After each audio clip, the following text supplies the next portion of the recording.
Good evening, everyone. I am Shubhangi from the Center for International Politics, Organization and Disarmament, and I would like to welcome you all to the fifth walking session titled India as a Civilizational State, Shaping a New Global Consciousness.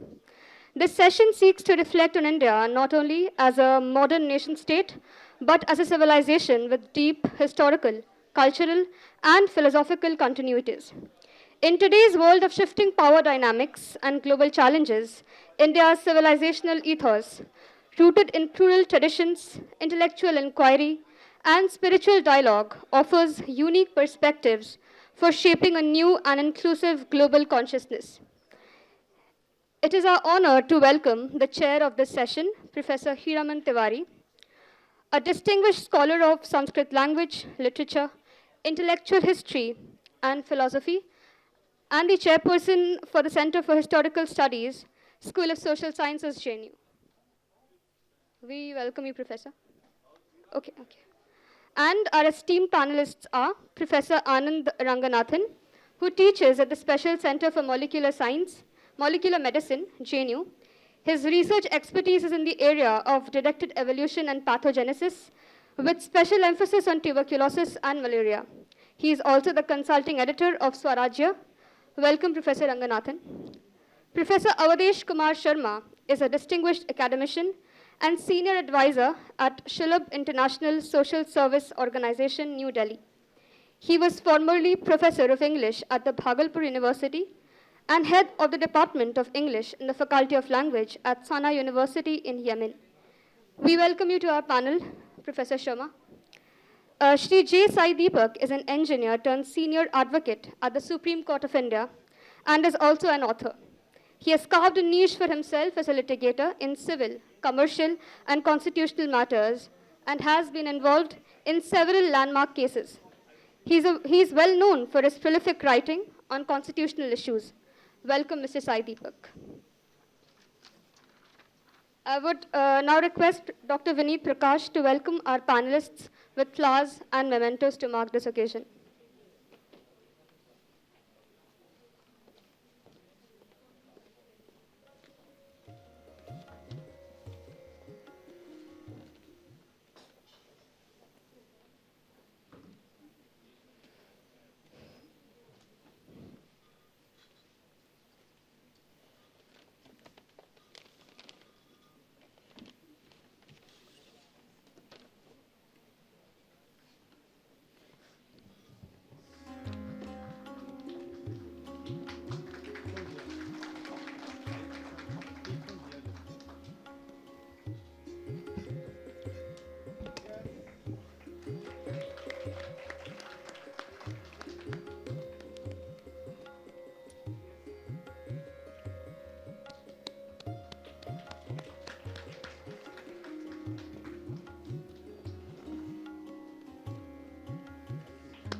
Thank you so much.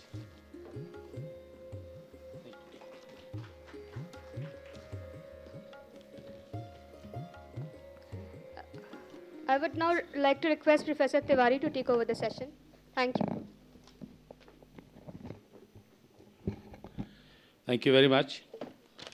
Let me begin by profusely thanking my dear friend for nearly 4 decades, Professor Amitabh Mattu, the Dean of School of International Studies, an intimidating intellectual and a formidable scholar of international relations. Thank you for this opportunity, and I don't think I deserve this honor. Most importantly, to be sandwiched between the two giants sitting next to me, Anand and Sai. Anand is a dear friend. Sai has become a friend largely because we belong to the same sort of ideology, frankly, let me say that. But also, but I mean, these are two fine minds. Yes, go ahead. Which is the communist ideology? I wish, only wish, yes. So my laughter must have betrayed my intentions. Yes. So thank you so much. And what should I say? I mean, these three great intellectuals sitting besides me on both right and left, and there I would quote unquote right and left, without any other adjectives, will, of course, need no introduction anywhere. Anand Ranganathan is a regular appearance on television every day and thrashes left and right. Anybody who comes in his way with beautiful words, melodious at times, tantalizing discussions. And Sai Deepak, of course, he roars in the courts and beyond the courts, that is in people's courts. And I must say his books and Anand books, I have read them. I can say that I have devoured them. They are brilliant in their narration. They are deep in their thought. And they are very piercing for those of us who are interested in reading what they write. Professor Sharma, I have not known him, but I'm sure very soon we'll learn what metal he is made of. Thank you very much. Let me, before I begin, and I'll ask, shall I go to Sai first or you first? Okay, Anand, okay. So before I call Anand, he's a dear friend, so I'm no longer going to call him Professor Ranganathan. Before I call Anand to say whatever he has to say, we have decided that 10 odd minutes, all three speakers, because this session we want a rigorous discussion. I'm sure there will be lots of questions from the audience and from even among us.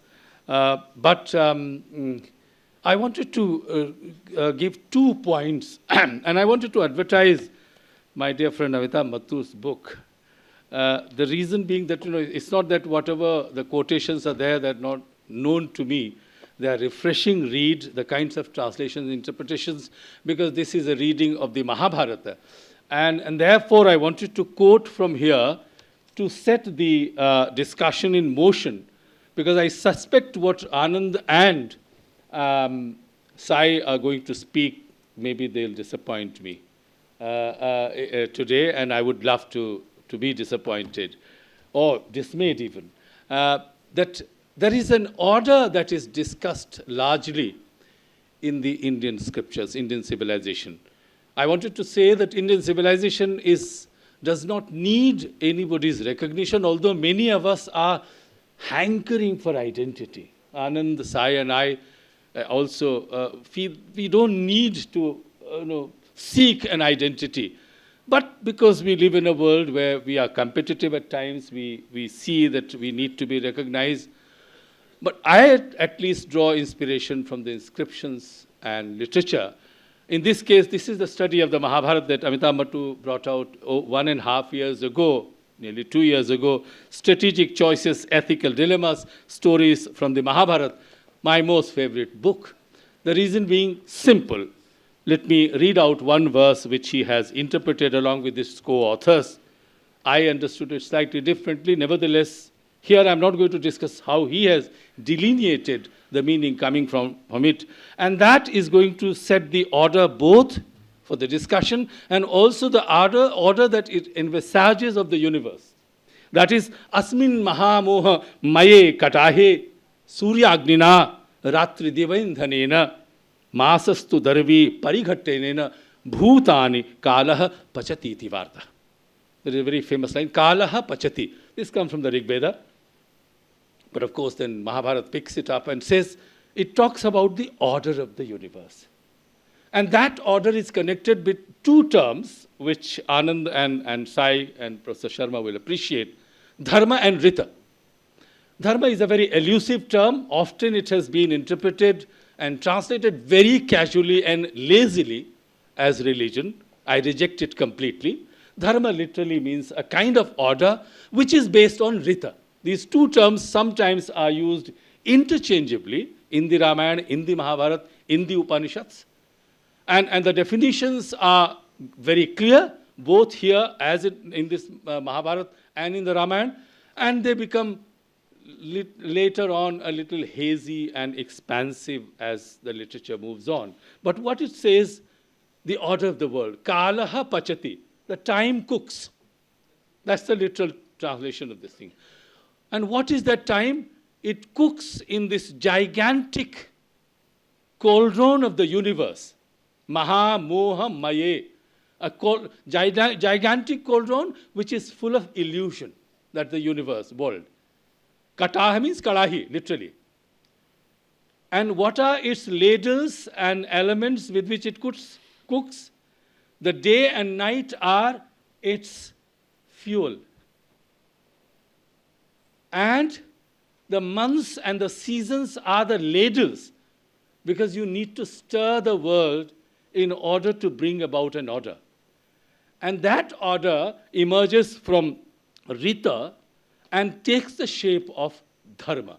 And then I'll quickly quote and close, very quickly. A few pages before that, Professor Amitabh Mattu has quoted a verse which I think Sai Deepak will pick up, and then, of course, perhaps also Anand. I'm not assuming what they're going to say. Dharma eva hato hanti. Dharmo rakshati rakshita. Yesterday somebody mentioned it. I think you mentioned it. Dharmo rakshati rakshita. Dharma, the order, will protect you only if you protect the order. Whether it is the Buddha who believes in the discipline, and therefore he writes Vinaya, Pitak, the order of Sangha and people. So unless you protect the Dharma will not protect you. And that Dharma is in the shape of Rita. Tasmat dharmam natyajyami. Therefore, I must never abandon Dharma. This is my translation. Sorry, I'm going away from your translation. Mano dharmo hato avadhit. And therefore, you should never consider that if we abandon Dharma, we should never complain if we are killed. Because unless Dharma is protected, and I'll end by saying, before I invite Anand, I remember one of the discussions in a podcast Sai Deepak mentioned, unless we protect ourselves, nobody else is going to protect us. And therefore, unless we protect Dharma, Dharma will abandon us if we abandon Dharma. Thank you very much, Anand. The floor is yours.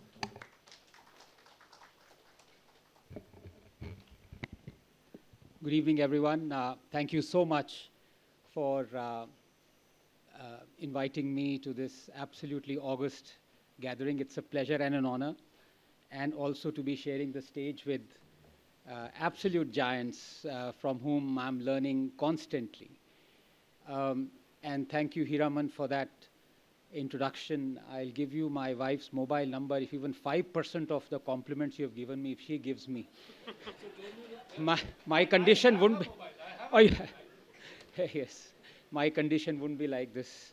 In fact, I'm single-handedly contributing to the malnutrition cases of India right now because of.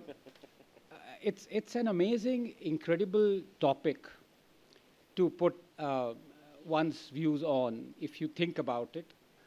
And if you don't think about it, you can talk about it for about a day without people realizing what you've said. I, fortunately for myself, and I suppose for the audience as well, thought a little about it. What is it that one can say or put one's points across that hasn't already been said? For 2,000 years, is there something new that I can say? I doubt it, because I belong to that community that believes is hardly any original idea ever. People have already thought of whatever you think you've thought of. But still, I'll plod on and just say my two bits here, starting with this grand word, civilization. And of course, the idea, as Heeraman, from Professor Mattu's book also so eloquently described, has to be saved. But what is civilization? Have we realized what civilization is? And second, having realized what civilization is, there is our civilization, their civilization, somebody else's civilization. The next point to contemplate is, what are we proud of? in our civilization? Or are we proud of only the things that our civilization did? What about the things, the great discoveries and inventions that other civilizations do? Are we not proud of that? It's a very complex issue to disentangle. And I want to do that from a scientific lens, if I may, because I think that's very important. People don't infuse a lot of Darwin or science or elementary physics or thinking, I call that as philosophy, to be honest, in thinking about these grandiose terms. And I think all of us are in a rat race of some sort or the other.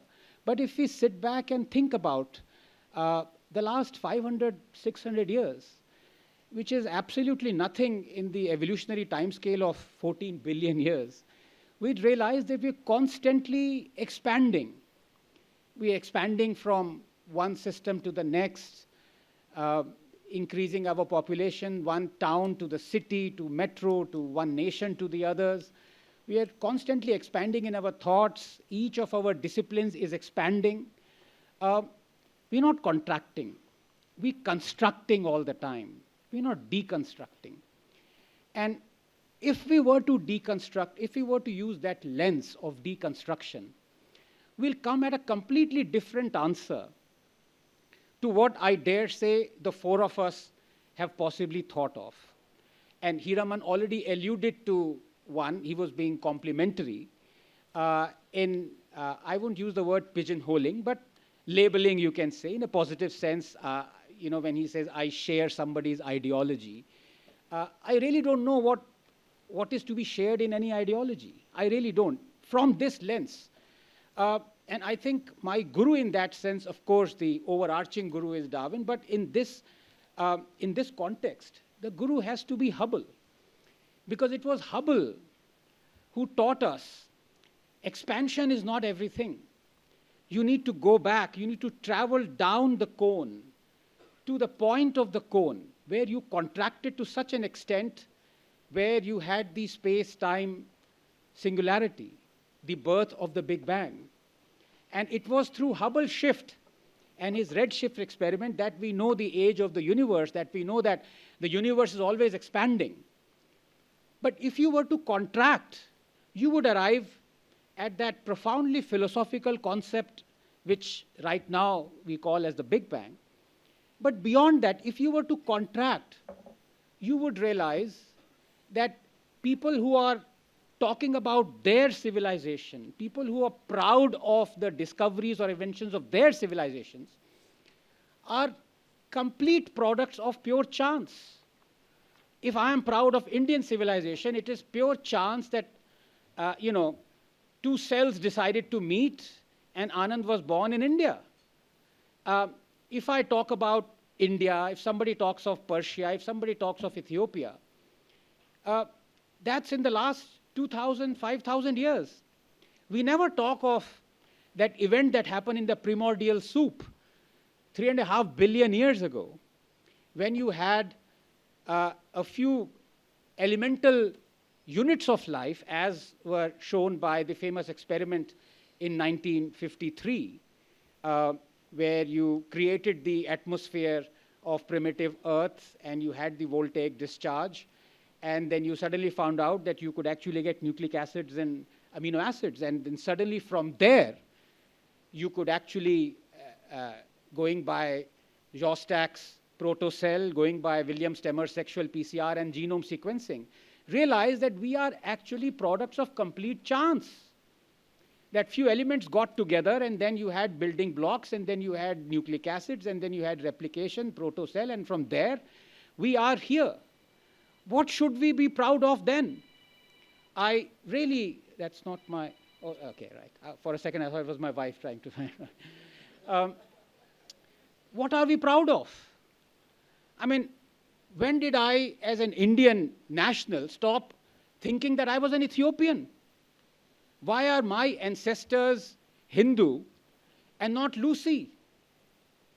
These are the questions that make you temporarily forget the textbook definition of civilization. And now that from this lens we've forgotten it, Heeraman, how much time do I have? Another 2 minutes. I know, 2 minutes, 30 seconds then. Then we arrive at a conclusion as to what next is civilization. Is it sartorial splendor? Is it poetry, books, literature? Is it something to do with scientific discovery? I don't think so. And I'll tell you what made me realize that on 23rd of January 2024, a day before the consecration of Ram Mandir, I was on the streets, lucky enough to be on the streets of Ayodhya, and so was Sai. He was lucky enough to be inside the temple. I saw 15-year-olds dancing on the street. And I said, hang on, why are they doing this? They don't even know the history of the Ram Janam Bhoomi. They don't know what was there before it, the mosque, which temple existed before it. And yes, it was a Hindu temple, even though many might disagree. They don't know anything about it. And when they were born, their parents looked at them and did they say that I want him to be a doctor or an engineer or a journalist? Okay, not a journalist, but a social scientist. Did they say, I want him to fight for the rights of his ancestors? No parent ever does that. Why were they dancing then? They were dancing because that is what civilization is. Civilization is correcting the historical wrongs that were meted out to your ancestors. And that is my belief of what civilization is. And I'm proud of the Indian civilization, but I also ache for correcting the injustices done to Aboriginals of Australia, or in Africa, or in Ethiopia, or in any part of the world that defines me as a human being. And I think once we realize that, we realize suddenly that other than Hubble, if there is one other person that made us realize this, it was through his book, The Origin of Species. And we love to read a lot of books that are to do with religion. We consecrate them and we worship them. And I sometimes wish that we worshipped The Origin of Species. Thank you. I shall end there. Thank you so much. I think that is very, very moving. I just very quick intervention, because it was last week that I had a very strange experience. I was giving a keynote address in the Institute of Advanced Studies in Shimla. And it was a large audience. One lady came up to me, because I often say it in a lighter vein, but somehow deep down in my heart, I believe that everywhere I go, whether it is in the West or in India, when I hear Kalidas is the Shakespeare of the East, I feel offended. And in the same vein, I said, because whatever I have read Shakespeare, and mind you, I have enough. And what certainly Kalidas, I said in a lighter vein, if I were to give a title, I would say that Shakespeare is not qualified even to be the attendant of Shakespeare. That lady was very offended. He said, do you have to denigrate other great people to praise your own people? Then I said, please go and read Boris Johnson's London. And what he says, he said, we are proud of Shakespeare because Shakespeare is a quarry of English language and he is our Homer. Should we not be proud of Vyasa, Vaishampayana, Kalidas, Bharavi, Bhasa, Saumilla, Bhavabhuti? Because these are the people who have shaped the Indian intellectual era and modern scholars. So thank you very much for, and I do feel that I am proud of, and I belong to 50 kilometers away from Ayodhya, so I know this place very well. Sai Deepak, please. Namaste, Jai Shri Ram. So the topic that has been given to us is India as a civilizational state shaping a global consciousness. In a single breath, this topic has clear esoteric loftiness and a certain degree of practicality, because you seem to be speaking of consciousness and a civilizational state in the same breath. In my view, while Bharat must aspire to shape global consciousness, in its current state of mind, I believe that it is at the heart of a churn, or perhaps what I call a metaphysical civil war, wherein It is not a battle of ideologies. It is not a battle of political sciences. It is not a battle of political affiliations. It is not a battle of linguistic affiliations or regional affiliations. It is a battle of metaphysics. At the heart of it, that is what I will bring it down to in terms of brass tacks. And the reason why I say that is, while I certainly believe that Bharat has the potential to shape a global consciousness and therefore a global order, a new global order, at this point we are perhaps not even anywhere close to the tipping point. We are inching towards it, because as we seek to decolonize and we seek to celebrate our past, the contentious aspects of our past, both immediate and ancient and medieval, will have to be set straight in terms of the record before you can project a consciousness for the rest of the world to adopt. At this point, what we are perhaps projecting is not consciousness, but confusion, is my humble view. And this is not the function of any particular dispensation, but this is the function of where we are at history. Assuming for a moment that liberalization had taken place not in 1991, but perhaps 2 decades earlier, there's a decent chance that we would have been at this state in 1991. Because you would have managed to address questions of basics in terms of Maslow's needs, and from there you'd have started asking questions of culture.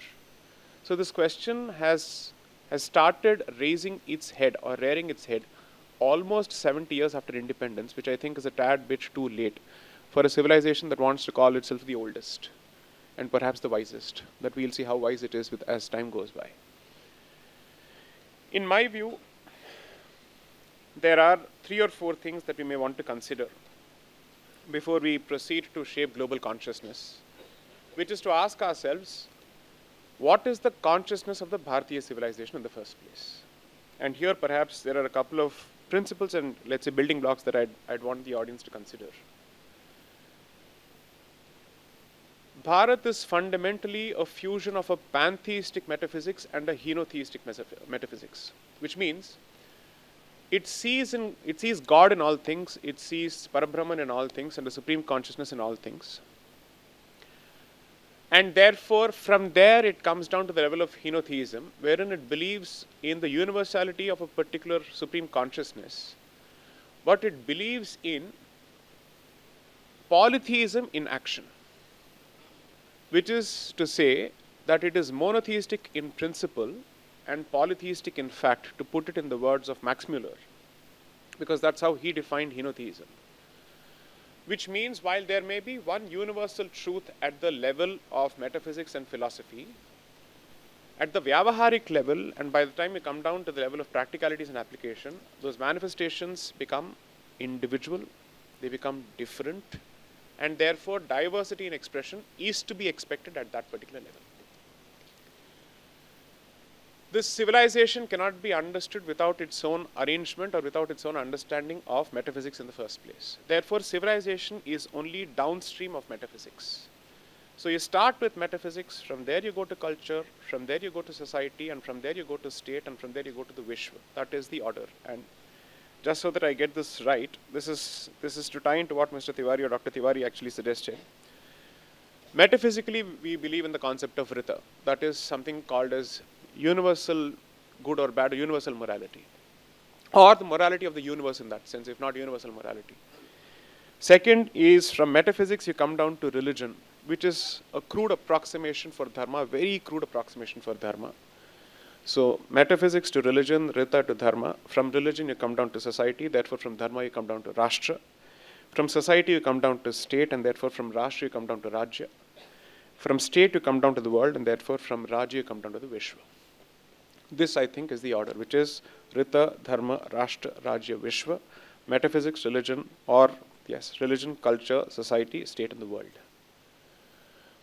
Today, the battle is being constantly fought on social media platforms at the crudest, most superficial level possible, where you're fighting on political affiliation when there are serious underlying problems which are at the heart of the issue.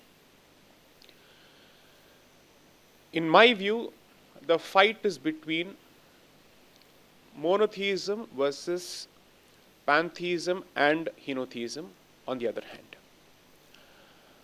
Until that particular battle is resolved, one way or another, with some kind of reconciliation or extinction, whichever way you see it, depending on which way the wind blows, there is no way the rest of the issues can be addressed. So, Bharat wants to be this big tent. I consciously avoid using the word big church because that is a usual word. I prefer to use the word big tent. Big tent of everything from matter to antimatter, in the hope that somehow it will find a way to reconcile both and harmonize both. That would have worked if at least there is some element of tolerance or acceptance within monotheistic traditions. But fundamentally, if it sets itself and pits itself against the other, and there is an element of rejection without which its identity is incomplete, then it's only a matter of time before it becomes a tussle, a struggle, and a war. So I don't see this as a battle that started from 700 AD. Perhaps it started with the advent of Tathagata Buddha. And ever since it's been going on. And while we want to trace, let's say, the advent of monotheism and the attendant behavior to one particular group or community or mindset, which we believe has come from outside, did we actually sow the seeds and lay the fertile ground for that very same thought through Bharat is a question that we don't wish to address. And therefore, unless we address that, we will never be able to answer the question of who aided Bhaktiar Khilji in the destruction of certain universities. Who invited him to do so to settle what scores? Those questions will never be addressed. So what I believe is, Bharat must certainly want to shape global consciousness, but right now it is, in my view, being a poor, cheap imitator of Western consciousness. And it hasn't come to the level of policy because it celebrates its own consciousness and its own civilizational origins and contributions at a symbolic and an ornamental level, but not at the level of practical policy application. So if your beliefs don't translate to any kind of policy application, it's like the Indian ethnic wear that you choose to wear at Diwali, but it has no application when you choose to go to your office spaces on a daily basis. It has no relevance whatsoever. It is an ornament. Therefore, if Bharat really wants to be at the big table of global powers, and if it believes that economics is going to do the trick on its own, sorry, I don't think that works. Because along with economics, what the world respects at that table is military heft, but which is preceded by and which is centered and rooted in some kind of vision which is original, unique, and your own. So culture, economics, and muscle go hand in hand. And Bharat seems to focus on economics and muscle, which it must in the interest of self-preservation, given the lessons of history it is yet to draw lessons from, or let's say the periods of history we are yet to draw lessons from. But it must start defining its cultural origins and its, let's say, its theistic origins better. It is constantly trying to beat around the bush on that subject by saying we are the land of this and we are the land of that, as opposed to actually having a debate on whose land is this and why. Because ultimately those are the issues that have turned campuses into battlegrounds.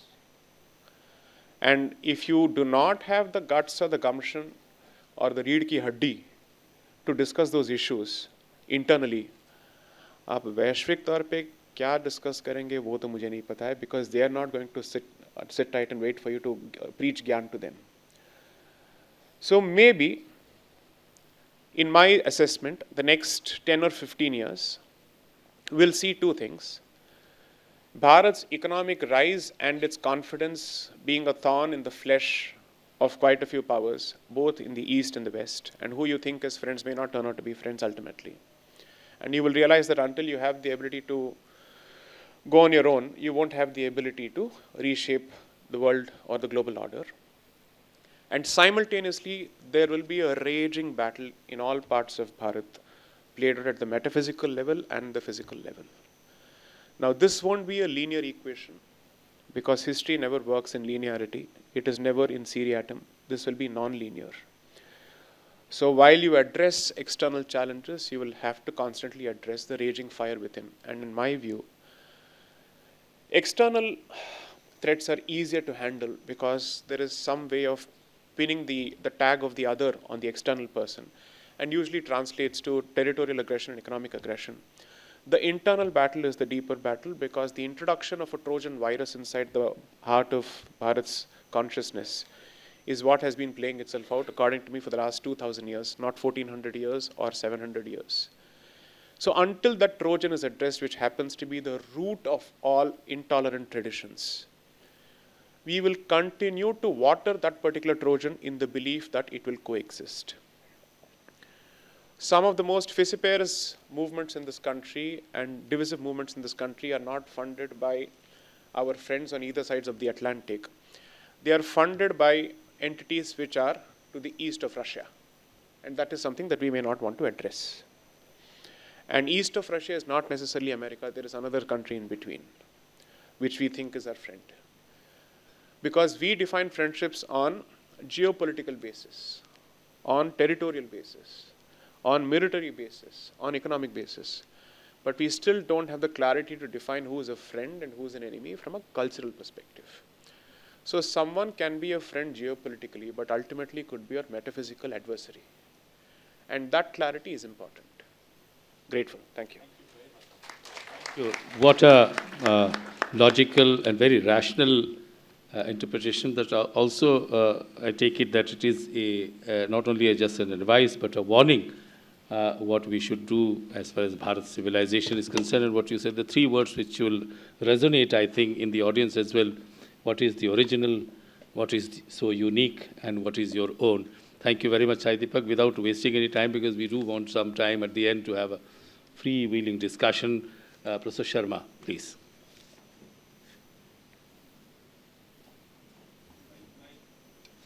Oh, so sorry. Sorry.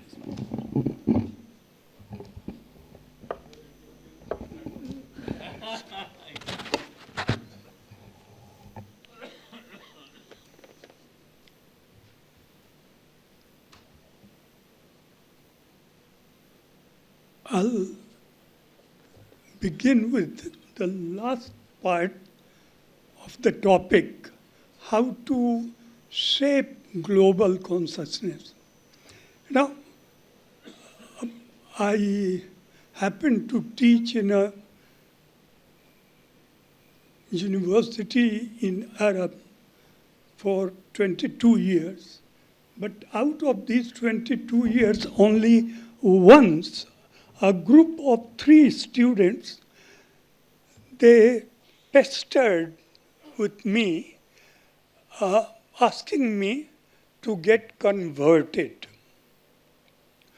And remember, the way they asked me to get converted was not like what Jhangur Baba or whosoever does here in India.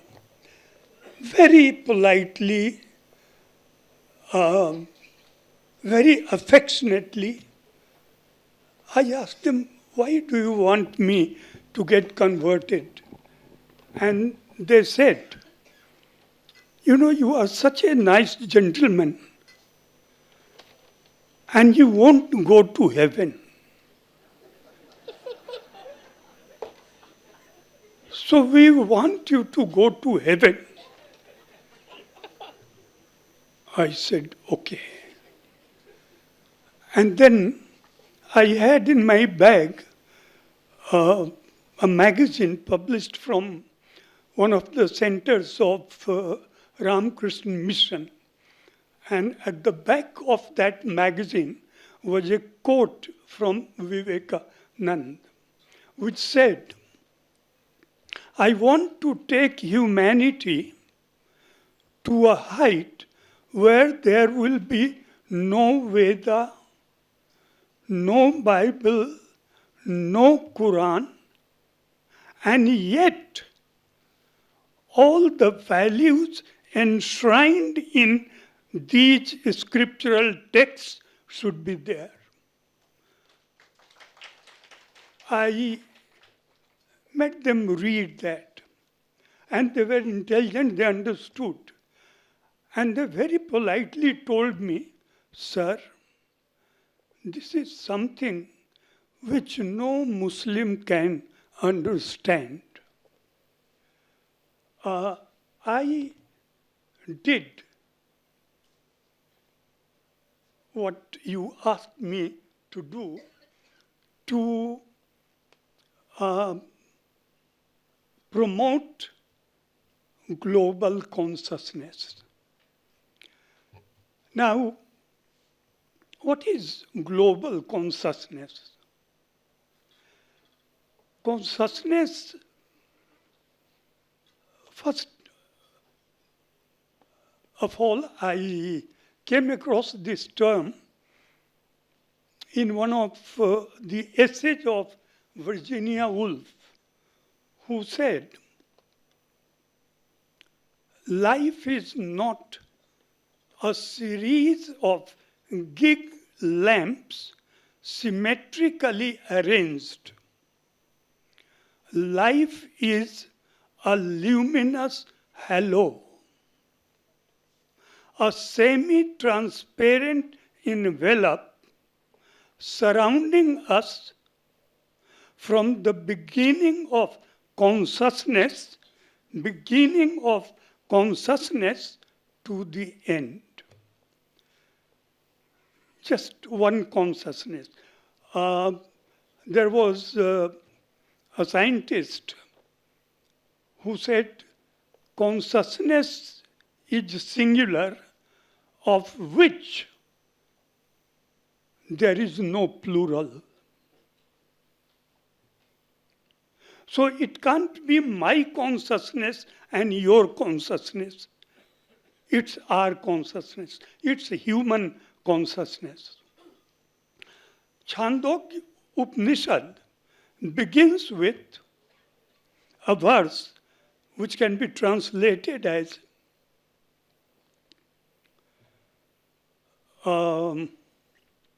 the essence of all beings is the earth. The essence of earth is water. The essence of water are plants. The essence of plants is man. Man in the generic term, women included. Man. The essence of man is language. The essence of language is Rig Veda. The essence of Rig Veda is Sam Veda. The essence of Sam Veda is Udgit, that is Om. Now, what I mean to say is that whether it is man, that is human beings, or it is the earth, or it is water or plants, all have the same consciousness. In the Gita, Lord Krishna says, among the trees I am people. Among the birds I am Garud. Among the animals I am cow. Among Pandavas I am Parth, Arjuna, and so on. So Krishna is consciousness, and the same consciousness permeates all beings. Then, 1 minute. In Kathopanishad,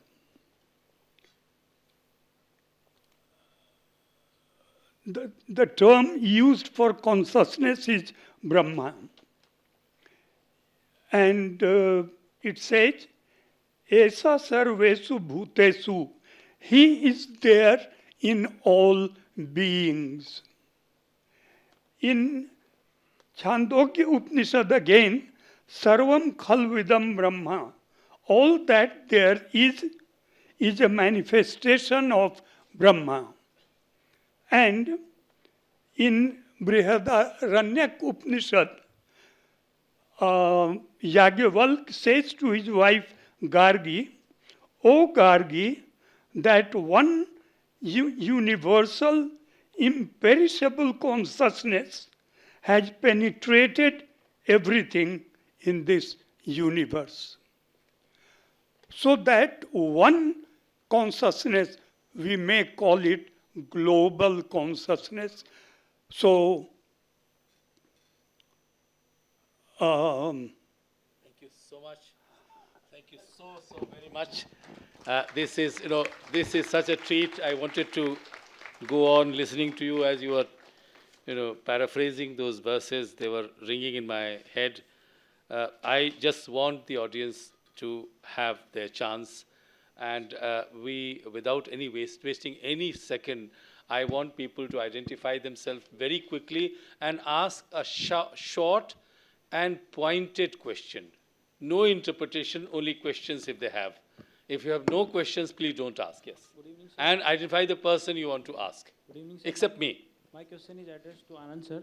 Yes. I am Nitish Kumar from SIS MA program.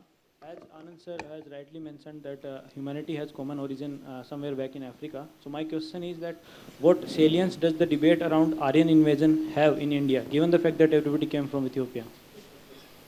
So the question is whether Aryan invasion theory is true or not. That's the question? Relevant or not? Is Yeah, it's worthy of the debate in so much as it tries to set policies regarding education or otherwise for Indians. If it doesn't, if it is a purely academic exercise, then it doesn't matter. But the problem is we know that it matters. We know that people who were proponents of it had an agenda to peddle only their version of history. And as I say, nations weaken not because of their past, but rather by how they are taught it. And if you are taught, as we were for 70 years, that everything that originated from this land was rubbish and we were worth nothing and everything came from outside and all great inventions were imported, then you become a weak nation. You become a nation that is not confident of what it is trying to achieve. Now, many might say that, look, hey, you are being contradictory out there. On one hand, you talk about universal values, thinking of yourself as an Ethiopian, and on the other hand, you are saying, well, let's talk about, exposing people who think things have come from outside. There is no contradiction whatsoever, because at the end of the day, I am for telling the truth and I am for removing all discrimination. These are my two axioms. And you look around and you find out people from, sorry to use this, left, right, or whatever spectrum it may be, how many people are willing to espouse these two axioms of removing discrimination wherever it happens and of telling the truth? Let me give you one example, one from the left and one from the right. Again, I don't pigeonhole anyone, but this is the thing, because people pigeonhole me, so I don't mind pigeonholing them. So there's someone, a fascist right-winger, telling you this. One from the right, Hindu dharma, Hindu civilization has to be protected. Of course it has to be protected. But the question is, are you protecting it? And the emphatic answer is absolutely not. You've had 11 years. You could have, I'm not talking of Hindus asking for appeasement. They're asking for discrimination to be removed from them, from their society, from their community. And you've done absolutely nothing.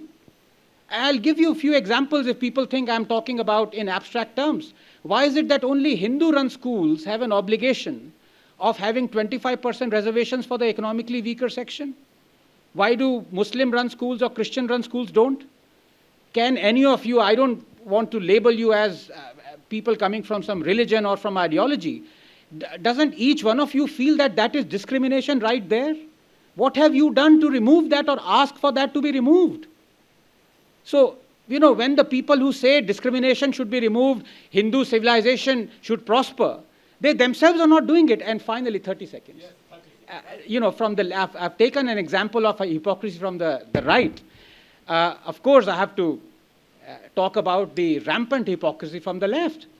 When you knew that there was a temple that existed, and on top of that, a mosque was built up, not just at one place, at hundreds of places, possibly thousands of places. There are examples right now where you can see the demolished temple, on top of that, the mosque is there.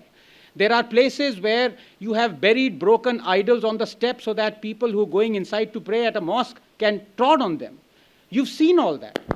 And the same person who says this should not be corrected asks for Churchill statues or Cecil Rhodes statue to be pulled down, King Leopold statues to be pulled down, rights to be given to the Aboriginals, the South American South Confederacy generals to be removed from the history books.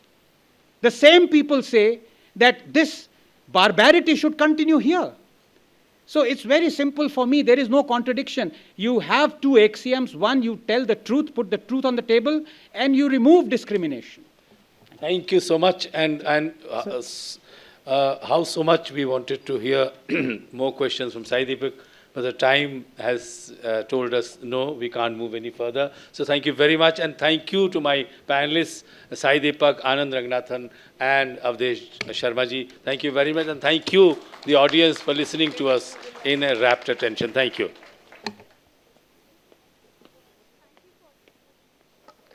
Thank you for this very exciting session on a theme that needs far more attention and deliberation than it has had so far. We will now take a short break for tea, coffee, and some fresh air.